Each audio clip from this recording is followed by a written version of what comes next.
Começando mais um Buddycast na sua terça-feira. É isso mesmo, pequeno gafanhoto. Pra você que tá terça-feira aí, à toa, a fim de aprender um pouco com o melhor conteúdo médico do teu YouTube, o melhor do Norte, com as melhores qualidades, você tá no lugar certo. Então já vai compartilhando pra aquele teu coleguinha também que tá à toa. Vai compartilhando, pede pra família seguir também, dá essa moral pra gente, porque a nossa intenção aqui é nos tornarmos a melhor referência do norte do país, o melhor canal e mais acessado do YouTube. Bom, hoje a gente vai falar sobre ortopedia no esporte. Para você que tem um tio, uma mãe, um parente, um amigo, pé quebrado, joelho arregaçado, coluna doendo, hérnia de disco, essas coisas, unha encravada, esse vídeo é para ele, é para você, é para todo mundo. Então, conheçam hoje esse grande amigo e grande profissional que vai compartilhar muito conteúdo com a gente, Dawson Feitosa. É isso aí. Boa noite a todos. É uma alegria estar aqui com vocês, reunidos, para a gente poder debater um pouco mais sobre essa parte da ortopedia voltada para o esporte e que de fato é uma realidade. A gente tem visto no dia a dia a galera praticando esporte aí, vindo com bastante lesões, e aí a gente tá aí para dar essa força. Show demais. Bom, eu tava conversando com o Dawson aqui, pessoal. Seguinte.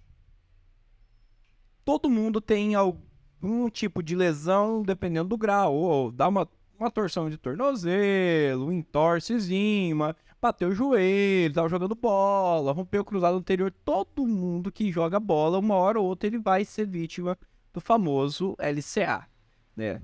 O cara vai lá, tal, deu aquela torcida. E aí a grande pergunta, Dawson, aonde a ortopedia ela entra hoje num papel preventivo, né? De fato, quando a gente primeiro tem que conhecer a essência do esporte que você está praticando. Quais são os fundamentos que você está ali querendo praticar? Porque aí você consegue, de uma forma preventiva, entender quais são os mecanismos de lesão ou o mecanismo do trauma, um nome mais técnico, de como você pode evitar determinados movimentos que podem te levar a uma lesão, uma torção, um rompimento de ligamento e, de fato, trazer uma instabilidade. Ou seja, o primeiro passo é entender o meu esporte, o que ele compromete das minhas articulações. Exatamente, o que você quer fazer, o porquê que você está fazendo. Show. E quando a gente olha hoje, eu tiro muito pelos meus pacientes de consultório, é até aquele cara que ele jogava bola, fazia aquela peladinha, né? A vida toda. Eu era adolescente, garotão, juntava a galera e eu jogava uma bolinha. Beleza, tô adulto, com uns 40 quilos a mais... Aí eu continuo jogando ali aquela peladinha de fim de semana, não sei o que, sem condicionamento, e de repente eu dou aquela torcida no joelho. Exatamente. E perco bastante da estabilidade. E é isso que acontece, né? A gente tem visto que a prática da galera que faz o esporte do final de semana, os atletas do final de semana, são os maiores pessoas com riscos, né, de ter a lesão dos ligamentos do joelho. Por quê? Por causa da instabilidade, pela falta de qualidade muscular, cara. Não tem pra onde correr. E a gente sempre fala, né, cara? Você precisa entender que você tem um peso, exato, tem um deslocamento, e tu tem toda a questão da gravidade em cima de um centro, que às vezes você não fortaleceu ele ainda, o joelhinho tá lá bonito, e o garotão aí quer comer uma feijoada. Exatamente. E jogar, depois da feijoada, ele dá uma dormidinha, ele pronto, acorda preparado pra jogar uma pelada. E o joelho que aguente. E chega lá, dá uma torção, uma divisão de bola valendo aquela Coca-Cola, não é? E aí a galera vai com sangue nos olhos, dando aquela rasteira, aquele carrinho, quando vê, já foi. Tá aí com a gente. E Dawson, por exemplo, voltando nesse exemplo aí do LCA, cara, que eu acho que é uma coisa bem comum, todo mundo conhece alguém que já lesionou, cruzado anterior, e são, inclusive, não é? Olha, aqui temos o nosso cameraman, o João Grilo. Inclusive o João Grilo, né, ele não tem sobrepeso e mesmo assim ele lesionou o joelho.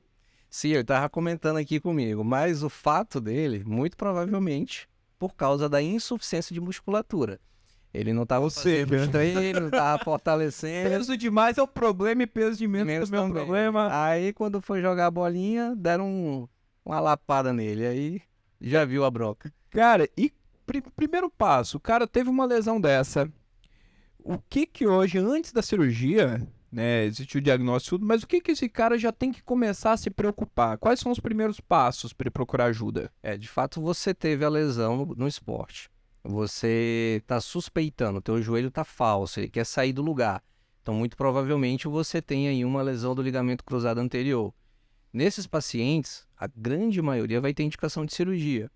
Situações aquelas que o cara tem uma contraindicação, seja ela cardiológica, algum outro motivo que ele não vai poder fazer a cirurgia, um bom fortalecimento muscular, porque a gente vai ter o estabilizador ativo, que é o músculo, que vai dar uma segurada nesse joelho, na sua instabilidade. Mas ainda assim, aquela qualidade muscular pré-operatória, ela é fundamental. Porque se você observar as pessoas que têm lesão de um ligamento do joelho, ele tende a defender aquele membro. Ou seja, ele não bota força, ele não despende carga. Ao subir e descer uma escada, ele começa com a outra perna. E isso você começa a observar o quê? Uma atrofia da musculatura. E também tem um esquema de compensação, lesão por Exatamente. compensação. Porque aí você acaba tendo um membro mais fino e o outro mais desenvolvido. Então, o que a gente está diante? De uma atrofia de musculatura. Aí você submete a essa pessoa a um procedimento cirúrgico, ele vai passar mais tempo ainda parado, mais atrofia. E aí a gente acaba não tendo aquele sucesso que a gente espera com relação ao procedimento. Então, o que a gente orienta?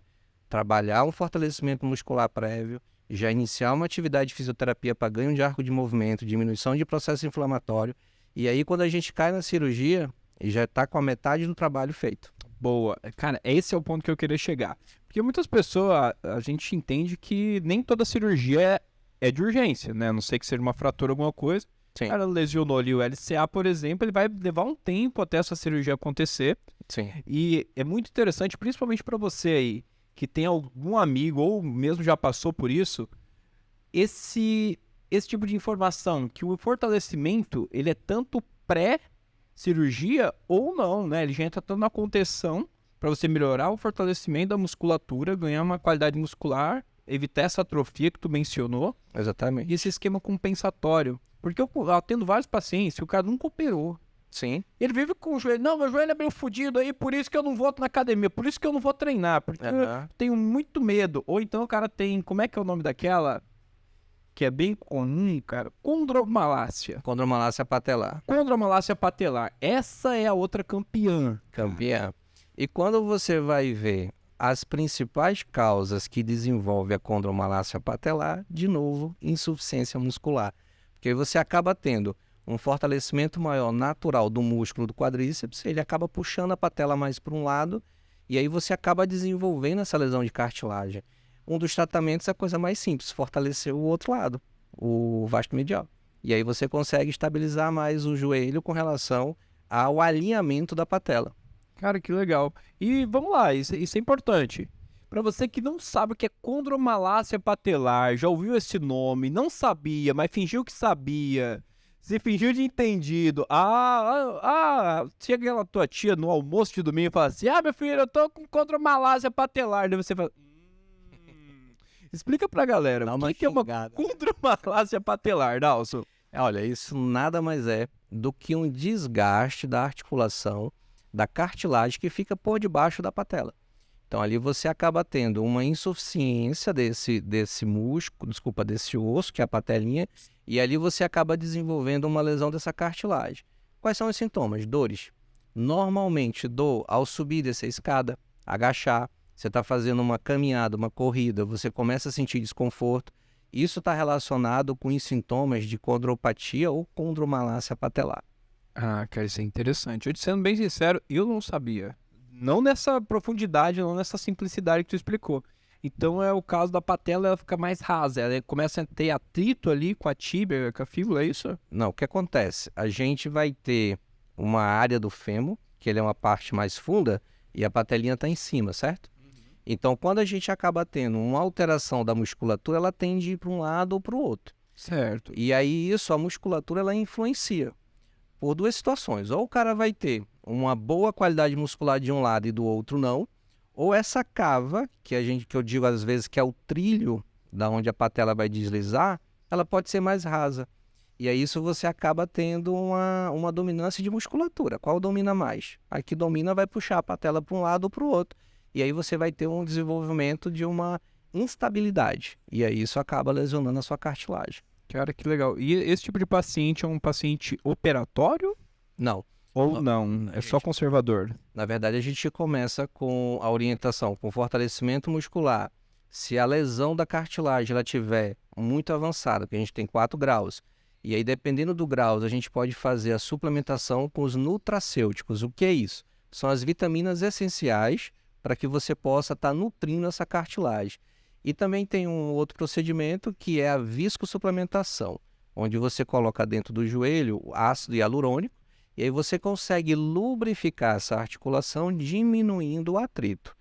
Em algumas situações onde essa patela ela pode estar saindo literalmente do lugar, o paciente está andando e sai, aí nós estamos de fato diante de uma instabilidade patelar grave, e aí muitas vezes tem que ter uma intervenção cirúrgica.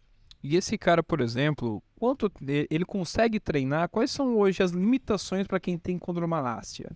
Olha, as limitações que eu gosto muito de botar ele como um radar para o paciente é a presença da dor.